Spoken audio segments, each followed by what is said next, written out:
اللہ من الشیطان الرجیم بسم اللہ الرحمن الرحیم۔ آج ہمارا چوتھے پارے کا 5واں رکوع آیت نمبر 130 سے آگے۔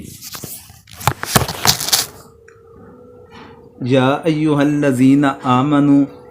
اے ایمان والو، لا تاکلوا الربا، مت کھاؤ سود، اضعافا مضاعفا، دونے پہ دونا، واتقوا اللہ لعلکم تفلحون، اور ڈرو اللہ سے تاکہ تمہارا بھلا ہو۔ واتقوا النار التی، اور بچو اس آگ سے، اعدت للکافرین، جو تیار ہوئی کافروں کے واسطے۔ اب ان دو آیات کریمہ کے اندر اللہ تبارک و تعالیٰ نے سب سے پہلے تو سود کے متعلق ذکر فرمایا۔ تو سود کے متعلق اللہ تبارک و تعالیٰ نے دگنا چگنا کھانے سے منع فرمایا اور اپنے ذات سے ڈرنے کا حکم دیا، اور ساتھ میں فرمایا کہ اسی کے اندر تمہاری کامیابی ہے۔ سود کے متعلق تفصیل کے ساتھ میں نے سورۃ بقرہ کے اندر وہاں پر جو اللہ تبارک و تعالیٰ نے سود کے متعلق حکم دیا تھا، اس آیت کریمہ کی روشنی کے اندر مفصل ذکر کر چکا ہوں۔ پھر آگے فرمایا، اور ڈرو اس آگ سے جو کافروں کے لیے تیار کی گئی، یعنی کہ ایسے اعمال ہم نہ کریں کہ جو اس آگ کے اندر جانے کا ہمارے لیے ذریعہ بن جائے۔ پھر آگے فرمایا، وَأَطِیعُوا اللَّهَ وَالرَّسُولَ لَعَلَّکُمْ تُرْحَمُونَ، اور حکم مانو اللہ کا اور رسول کا تاکہ تم پر رحم ہو۔ وَسَارِعُوا إِلَىٰ مَغْفِرَةٍ مِّن رَّبِّکُمْ، اور دوڑو بخشش کی طرف اپنے رب کی طرف، وَجَنَّةٍ عَرْضُهَا السَّمَاوَاتُ وَالْأَرْضُ، اور جنت کی طرف جس کا عرض ہے آسمان اور زمین، اعدت للمتقین، تیار ہوئی متقین کے واسطے۔ اب پہلی آیت کریمہ کے اندر اللہ تبارک و تعالیٰ نے ذکر فرمایا کہ تم اللہ اور اس کے رسول کی اطاعت کرو۔ تو اللہ تبارک و تعالیٰ نے اپنی اطاعت کے ساتھ رسول کی اطاعت کا حکم دے دیا۔ تو اس کے اندر ہر مسلمان کے لیے یہ لازم ہوا کہ جس طرح اللہ تبارک و تعالیٰ کے احکامات کا ماننا لازم اور ضروری ہے، اسی طرح حضور کی اطاعت کرنا بھی ہمارے لیے لازم اور ضروری ہے، کیونکہ اللہ تبارک و تعالیٰ نے سورۃ نساء کے اندر ایک مقام پر آیت نمبر 80 میں فرمایا کہ مَن یُطِعِ الرَّسُولَ فَقَدْ اَطَاعَ اللَّهَ، یعنی جس نے اطاعت کی رسول کی، اس نے اطاعت کی اللہ کی، یعنی کہ حضور کی اطاعت کرنا یہ گویا کہ اللہ کی اطاعت کرنے کے مترادف ہے۔ پھر اسی طرح کے مضامین قرآن مجید کے اندر کئی مقامات پر اللہ تبارک و تعالیٰ نے ذکر فرمائے۔ تو اس لیے اللہ تعالیٰ کی اطاعت اور اللہ تعالیٰ کے ساتھ اللہ تعالیٰ کے رسول کی اطاعت کرنا بھی لازم اور ضروری ہوا۔ پھر آگے فرمایا کہ تم بخشش کی طرف دوڑو، اپنے رب کی طرف اور جنت کی طرف۔ پھر اللہ تبارک و تعالیٰ نے بخشش کی طرف جانے کا اور جنت کی طرف جانے کا، اس کی طرف جانے کا حکم دیا، دوڑنے کا حکم دیا کہ ہم ایسے اعمال کریں کہ جو ہمارے لیے جنت کے اندر جانے کا ذریعہ بن جائے، اور پھر بخشش اللہ تبارک و تعالیٰ سے کثرت کے ساتھ اپنے گناہوں کی بخشش طلب کرنی چاہیے، گناہوں کی معافی مانگنی چاہیے۔ تو یہ چیزیں ہمارے لیے جنت کے اندر جانے کا ذریعہ بنے گی۔ پھر زمین و آسمان کے بارے میں فرمایا کہ زمین و آسمان کا جو عرض ہے وہ جنت کا جو عرض ہے وہ زمین و آسمان کے عرض کے برابر ہے۔ تو پھر اگلی آیت کریمہ کے اندر فرمایا، الذین ینفقون فی السراء والضراء والکاظمین الغیظ، الذین ینفقون، جو خرچ کیے جاتے ہیں، فی السراء والضراء، خوشی میں اور تکلیف میں، والکاظمین الغیظ، اور دبا لیتے ہیں غصہ، والعافین عن الناس، اور معاف کرتے ہیں لوگوں کو، واللہ یحب المحسنین، اور اللہ چاہتا ہے نیکی کرنے والوں کو۔ اس آیت کریمہ کے اندر اللہ تبارک و تعالیٰ نے خفیہ طور پر خوشی کے ساتھ اور تکلیف کے اندر، یعنی کہ خوشحالی کے زمانے کے اندر اور تنگ دستی کے حالت کے اندر اللہ تعالیٰ کے راستے کے اندر خرچ کرنے کا حکم دیا کہ یہ پھر نیکی کرنے والوں کا اللہ تبارک و تعالیٰ نے ان کی کچھ صفات کا اس آیت کریمہ کے اندر ذکر فرما دیا کہ جو بلائی کرنے والے لوگ ہیں، متقین ہیں، ہدایت پر چلنے والے لوگ ہیں، ان لوگوں کی یہ نشانیاں ہیں۔ کیا نشانیاں ہیں؟ کہ وہ خوشحالی کے زمانے کے اندر بھی اللہ تعالیٰ کو نہیں بھولیں گے، اور تنگ دستی کے عالم کے اندر بھی اللہ تعالیٰ کو نہیں بھولیں گے۔ پھر اسی طرح وہ اپنے غصے کو دبانے والے ہیں۔ یہ کچھ صفات اللہ تعالیٰ نے ذکر فرمائی۔ تو والکاظمین الغیظ، اور اس آیت کریمہ کے حصے کے متعلق حضرت علی بن حسین رضی اللہ تعالیٰ عنہ کے متعلق ایک واقعہ بھی مذکور ہے، جسے ایک کتاب کے اندر پڑھا تھا، خاص غالباً معرف القرآن مفتی تقی عثمانی صاحب کی۔ تو حضرت حسین رضی اللہ تعالیٰ عنہ کے جو صاحبزادے علی تھے، تو ان کا یہ واقعہ نقل کیا گیا کہ ایک دفعہ انہوں نے پانی مانگا تھا اپنی کنیز سے یا لونڈی سے، تو وہ وضو کروا رہی تھی، اچانک اس کے ہاتھ سے برتن گر گیا۔ حضرت علی بن حسین کو غصہ آیا، تو وہ سمجھ گئی کہ انہیں غصہ آ گیا، تو اس نے فوری طور پر یہ الفاظ استعمال کیے، والکاظمین الغیظ۔ تو حضرت علی بن حسین نے خاموشی کا اظہار کر لیا، اپنے غصے کو انہوں نے دبا لیا۔ جب اس عورت نے دیکھا کہ انہوں نے اپنے غصے کو دبا لیا اور خاموشی اختیار کر لی، تو زبان سے کوئی بھی بات انہوں نے ذکر نہ فرمائی، تو پھر انہوں نے فوری طور پر آگے اگلا حصہ تلاوت فرمایا، والعافین عن الناس، اور معاف کرا دیتے ہیں لوگوں سے۔ تو حضرت علی بن حسین رضی اللہ تعالیٰ عنہ نے فوری طور پر فرمایا کہ جا، تجھے میں نے معاف کر دیا، درگزر بھی کر لیا۔ وہ عورت بڑی سمجھدار تھی، اس نے کہا کہ چلو موقع مال کی مناسبت کے ساتھ تیسرا جملہ بھی استعمال کیے دیتی ہوں، کیوں لوہا گرم ہو تو پھر انسان اسے جس رخ پر موڑنا چاہے تو مڑ جاتا ہے۔ تو اس نے تیسرا جملہ استعمال کیا، واللہ یحب المحسنین، اور اللہ محبت کرتا ہے نیکی کرنے والوں کے ساتھ۔ تو حضرت علی بن حسین وہ سمجھ گئے، انہوں نے کہا جا، تجھے میں نے آزاد بھی کر لیا، اور اسے آزاد بھی انہوں نے فرما لیا تھا۔ یہ اس آیت کریمہ کی تفسیر کے اندر مذکور واقعہ ذکر کیا جاتا ہے۔ پھر آگے فرمایا، والذین اذا فعلوا فاحشہ، والذین اذا فعلوا فاحشہ، اور وہ لوگ جب کر بیٹھیں کچھ کھلا گناہ، او ظلموا انفسہم، یا برا کام کریں اپنے حق میں، ذکروا اللہ،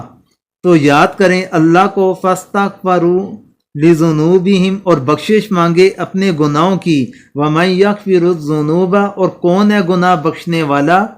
الا اللہ، سوائے اللہ کے، ولم یصروا علی ما فعلوا وہم یعلمون، اور اڑتے نہیں اپنے کیے پر اور وہ جانتے ہیں۔ اللہ تبارک و تعالیٰ فرماتے ہیں کہ وہ لوگ کہ اگر ان سے کچھ کھلا گناہ ہو جائے یا وہ کوئی برا کام کر بیٹھیں اپنے حق کے اندر، تو اللہ تعالیٰ کو پھر یاد کرتے ہیں اور بخشش مانگے اپنے گناہوں کی،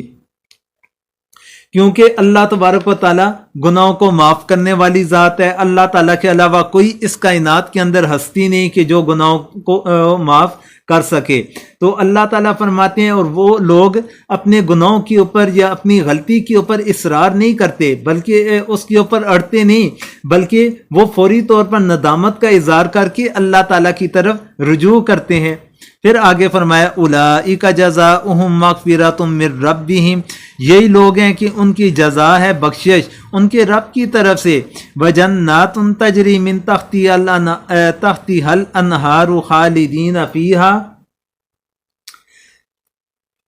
باغات ہیں جن کے نیچے نہریں جاری ہیں، ہمیشہ رہیں گے اس میں، ونعم اجر العاملین،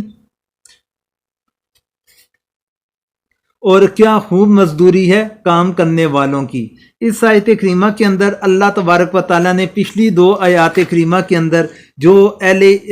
ایمان کی یا ہدایت یافتہ لوگوں کی صفات کا ذکر فرمایا تھا، تو اللہ تبارک و تعالیٰ نے ان کے متعلق ذکر فرمایا کہ ایسے لوگوں کی جو جزا ہے بخشش ہے ان کے رب کی طرف سے، کہ ان کا رب انہیں معاف کرے گا، پھر ان کے لیے باغات ہیں جن کے نیچے نہریں جاری ہوں گی، ہمیشہ اس کے اندر رہیں گے، اور یہ ان لوگوں کے لیے اچھا کام کرنے کی صورت کے اندر ان کے لیے یہ مزدوری ہے۔ پھر فرمایا قد خلت من قبلکم سنن،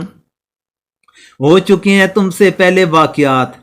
فسیروا فی الارض، سو پھرو زمین میں، فانظروا کیف کان عاقبۃ المکذبین، اور دیکھو کہ کیا ہوا انجام جھٹلانے والوں کا۔ اللہ تعالیٰ فرماتے ہیں کہ تم سے پہلے کئی قومیں آئیں، کئی واقعات گزر چکے، کئی اقوام آئیں، کئی قبائل آئے، تو ان کا کیا انجام ہوا؟ جب انہوں نے نافرمانی کی تو اللہ تبارک و تعالیٰ نے ان کے ساتھ کیا معاملات فرمائے کہ ان چیزوں کو دیکھیں، ان چیزوں کو پرکھیں، سمجھیں، اور پھر اپنے آپ کو اس راستے کے اوپر نہ لے کر جائیں، بلکہ اس راستے کے اوپر لے کر کہ جو ہدایت والے لوگ تھے، ہدایت یافتہ لوگ تھے، جس راستے کے اوپر وہ لوگ چلے تھے۔ پھر فرمایا ھذا بیان للناس، یہ بیان ہے لوگوں کے واسطے، وہدی وموعظۃ للمتقین، اور ہدایت اور نصیحت ہے ڈرنے والوں کو۔ اللہ تعالیٰ فرماتے ہیں کہ یہ جو آپ کے سامنے باتیں ذکر کی جاتی ہیں یہ لوگوں کے واسطے ہے، اور اس کے اندر ہدایت ہے کس کے لیے؟ نصیحت ہے ڈرنے والوں کے لیے۔ وَلَا تَهِنُوا وَلَا تَحْزَنُوا، نہ سست پڑو اور نہ غم کھاؤ، وَأَنْتُمُ الْأَعْلَوْنَ، اور تم غالب ہو، ان کنتم مؤمنین، اگر تم ہو ایمان والے۔ اب اس آیت کریمہ کے اندر اللہ تبارک و تعالیٰ نے دوبارہ وہی مضمون شروع فرما لیا جو اس رکوع سے پچھلے رکوع کے اندر فرمایا تھا، یعنی سورت یہ غزوہ احد کے متعلق، کہ جب مسلمانوں کو کافی نقصان اٹھانا پڑا، تکلیف برداشت کرنی پڑی، تو اللہ تبارک و تعالیٰ نے پھر انہیں حوصلہ دیا کہ تم نے افسوس نہیں پڑنا، اور پچھلے واقعے کے اوپر جو تمہارا نقصان ہو چکا، تجھے تکلیف پہنچ چکی، اس کے اوپر اب تم نے غم نہیں کھانا، بلکہ تمہیں اللہ تبارک و تعالیٰ غالب کرے گا اگر تم سچے ایمان والے ہوئے۔ یعنی تم نے ایمان کے اندر پختگی پیدا کرنی ہے، ایمان کے اندر پختگی پیدا کرو گے اور پچھلے واقعات کو نظر انداز کر دو، چھوڑ دو، تو نہ تم نے افسوسی کا مظاہرہ کرنا ہے، نہ غم کھانا ہے، تو اللہ تبارک و تعالیٰ تمہیں کامیابی عطا فرمائیں گے۔ ان یمسسکم کرخ فقد مس القوم کرخ مثلہ، اگر پہنچا تم کو زخم تو پہنچ چکا ہے ان کو بھی زخم ایسا ہی۔ وَتِلْكَ الْأَيَّامُ نُدَاوِلُهَا بَيْنَ النَّاسِ، اور یہ دن باری باری بدلتے رہتے ہیں ہم ان لوگوں میں۔ وَلِيَعْلَمَ اللَّهُ الَّذِينَ آمَنُوا، اور اس لیے کہ معلوم کرے اللہ جن کو ایمان ہے، وَيَتَّخِذَ مِنْكُمْ شُهَدَاءَ، اور کرے تم میں سے شہید، وَاللَّهُ لَا يُحِبُّ الظَّالِمِينَ، اور اللہ کو محبت نہیں ظلم کرنے والوں سے۔ اللہ تعالیٰ نے یہاں پر پھر انہیں حوصلہ دیا کہ تمہیں اگر تکلیف پہنچی ہے، تمہارے افراد شہید ہوئے، قتل ہو گئے، 70 افراد مارے گئے، 70 کے لگ بھگ تمہارے زخمی بھی ہو گئے، کثیر تعداد کے اندر تمہارے زخمی بھی ہو گئے، تو اللہ تعالیٰ فرماتے ہیں کہ اس سے پہلے انہیں بھی یہ تکلیف پہنچ چکی ہے کہ غزوہ بدر کے اندر ان کے بھی 70 افراد قتل ہو گئے، کثیر تعداد کے اندر ان کے بھی زخمی ہو گئے، پھر اس غزوے کے اندر بھی ان کے کافی افراد قتل بھی کیے گئے اور زخمی بھی ہو گئے تھے ابتدائی وقت کے اندر۔ تو اللہ تعالیٰ فرماتے ہیں کہ تو یہ تکلیف انہیں بھی پہنچ چکی ہے، اور اللہ تبارک و تعالیٰ یہ باری بدلتے رہتے ہیں اور لوگوں کے اوپر، اور یہ کس وجہ سے بدلتے ہیں اللہ تعالیٰ کی ذات؟ تاکہ ایمان والوں کا امتحان لیا جا سکے، انہیں پرکھا جا سکے کہ یہ اپنے ایمان کے اندر پختہ بھی ہیں یا نہیں ہے، اور اللہ ساتھ میں تمہیں شہید کر لے، شہادت کے مرتبے کے اوپر بھی فائز فرمانا ہے، اور اللہ تعالیٰ فرماتے ہیں کہ اللہ محبت نہیں کرتا ظلم کرنے والوں کے ساتھ۔ آگے فرمایا وَلِيُمَحِّصَ اللَّهُ الَّذِينَ آمَنُوا، اور اس واسطے کہ پاک صاف کرے اللہ ایمان والوں کو، وَيَمْحَقَ الْكَافِرِينَ، اور مٹا دے وے کافروں کو۔ اللہ تعالیٰ فرماتے ہیں یہ سارے معاملات کس وجہ سے کیے جاتے ہیں؟ تاکہ اہل ایمان کو پاک صاف کر دیا جائے، کافروں کو مٹا دیا جائے، انہیں ختم کر دیا جائے۔ ام حسبتم ان تدخلوا الجنہ، کیا تم کو خیال ہے کہ داخل ہو جاؤ گے جنت میں؟ وَلَمَّا يَعْلَمِ اللَّهُ الَّذِينَ جَاهَدُوا مِنْكُمْ، اور ابھی تک معلوم نہیں کیا اللہ نے جو لڑنے والے ہیں تم میں، وَيَعْلَمَ الصَّابِرِينَ، اور معلوم نہیں کیا ثابت رہنے والوں کو۔ اللہ تبارک و تعالیٰ فرماتے ہیں کیا تم اس خیال کے اندر ہو کہ اسی حالت کے اندر جنت کے اندر داخل ہو جاؤ گے؟ ابھی تو اللہ تبارک و تعالیٰ نے معلوم کرنا ہے تم میں سے لڑنے والے کون ہیں، اس کے اوپر کون ثابت قدمی کا مظاہرہ کرنے والے افراد ہیں۔ اللہ تعالیٰ کے علم کے اندر تو یہ چیزیں موجود ہیں، لیکن اللہ تبارک و تعالیٰ اس دنیا کے اندر بھی کہ عملی طور پر بھی دیکھنا چاہتے ہیں ان چیزوں کو کہ جس مقصد کے لیے انسان کو دنیا کے اندر بھیجا گیا۔ پھر آگے فرمایا وَلَقَدْ كُنْتُمْ تَمَنَّوْنَ الْمَوْتَ مِنْ قَبْلِ أَنْ تَلْقَوْهُ، اور تم تو آرزو کرتے تھے مرنے کی اس کی ملاقات سے پہلے۔ فَقَدْ رَأَيْتُمُوهُ وَأَنْتُمْ تَنْظُرُونَ، سو اب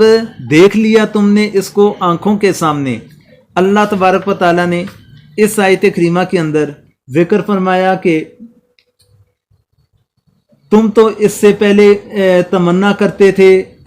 مرنے کی، تو اب تو تم نے اپنی آنکھوں کے سامنے دیکھ لیا ہے کہ یہ سارے معاملات، تو اس لیے تمہیں پھر پریشان ہونے کی ضرورت نہیں، کیونکہ جو لوگ اللہ تعالیٰ کے راستے کے اندر قتل ہو گئے تو وہ شہید ہیں، اور ان کی اللہ تبارک و تعالیٰ کے ساتھ ملاقات ہونی ہے کہ اللہ تبارک و تعالیٰ کے راستے کے اندر انہوں نے اپنی جانوں کے نذرانے پیش کیے، تو جب جانوں کے نذرانے پیش کیے تو وہ پھر اللہ تبارک و تعالیٰ کے راستے کے اندر شہید ہو گئے، اور اللہ تبارک و تعالیٰ اس کا انہیں اجر عطا فرمائیں گے۔ تو اس لیے اللہ تعالیٰ فرماتے ہیں کہ یہ تمہیں جو غزوہ احد کے موقع پر نقصان اٹھانا پڑا یا تکالیف برداشت کرنی پڑی، تو ان تکالیف کو تم نے نظر انداز کر لینا ہے۔ اس کے بعد کی تعلیمات بھی اللہ تعالیٰ نے عطا فرما دی کہ اب آئندہ کے لیے تم نے سستی کا مظاہرہ نہیں کرنا اور اپنے ایمان کے اوپر ثابت قدمی کا مظاہرہ کرنا ہے۔ جب یہ ان تعلیمات کو لے کر چلو گے تو اللہ تبارک و تعالیٰ کا پھر وعدہ ہے کہ اللہ تبارک و تعالیٰ پھر اہل ایمان ہی کو کامیاب فرمائیں گے۔ تو یہ آج کا ہمارا 5واں رکوع تھا جو اختتام پذیر ہوا۔